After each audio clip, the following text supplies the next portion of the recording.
अस्सलाम वालेकुम। आज मैं आऊँगी लाइव शब-ए बारात, स्पेशल शब-ए बारात।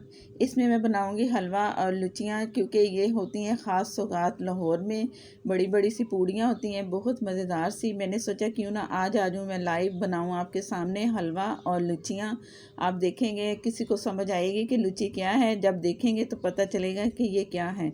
बहुत ही मज़ेदार सी ये रेसिपी है, आप ज़रूर ट्राई करना। जब तक मेरी वीडियो आपको मिलेगी, इसके बाद आप बना सकते हो। शब-ए बारात के मौके पे ख़त्म दिलाते हैं ना, तो इस तरह आप भी दिलवाएं, कल दिलवा दें, आज दिलवा दें। जैसा कि मैं आज ख़त्म के लिए ही सब कुछ अरेंज कर रही हूँ और आपके सामने आऊँगी, तो ज़रूर मेरी वीडियो देखनी है। मेरे सब्सक्राइबर हैं 37 के, तो मैं उम्मीद करती हूँ कि सब के सब देखेंगे और कमेंट में भी आइए और मुझे बताइए कि कैसा लग रहा है, कि मैं कैसे बना रही हूँ। जो रेसिपी आपको पसंद आए तो ज़रूर कमेंट में आके मुझे बताएं कि अच्छी रेसिपी है। मैं सबका करूँगी इंतज़ार। तो मिलते हैं 6 बजे।